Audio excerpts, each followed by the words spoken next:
తిరుమల శ్రీవారి సన్నిధిలో కొందరు జన సైనికులు అత్యుత్సాహం వివాదానికి దారితీసింది.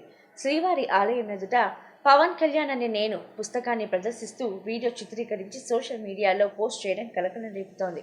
తిరుమలలో రాజకీయ ప్రచారం, రాజకీయ ప్రదర్శనలపై స్పష్టమైన నిషేధం ఉన్నప్పటికీ ఈ ఘటన చోటు చేసుకోవడం చర్చనీయాంశమైంది. ప్రస్తుతం ఈ వీడియో సోషల్ మీడియాలో వైరల్ అవుతోంది. పవిత్ర క్షేత్రంలో రాజకీయ ప్రచారానికి పాల్పడడం సరైంది కాదంటూ పలువురు భక్తులు ఆగ్రహం వ్యక్తం చేస్తున్నారు. ఈ ఘటనపై టీటీడీ అధికారులు ఎలాంటి చర్యలు తీసుకుంటారన్నది ఆసక్తికరంగా మారింది. తిరుమల శ్రీవారి సన్నిధిలో కొందరు జన సైనికులు అత్యుత్సాహం వివాదానికి దారితీసింది. శ్రీవారి ఆలయం ఎదుట పవన్ కళ్యాణ్ అనే నేను పుస్తకాన్ని ప్రదర్శిస్తూ వీడియో చిత్రీకరించి సోషల్ మీడియాలో పోస్ట్ చేయడం కలకలం రేపుతోంది. తిరుమలలో రాజకీయ ప్రచారం, రాజకీయ ప్రదర్శనలపై స్పష్టమైన నిషేధం ఉన్నప్పటికీ ఈ ఘటన చోటు చేసుకోవడం చర్చనీయాంశమైంది.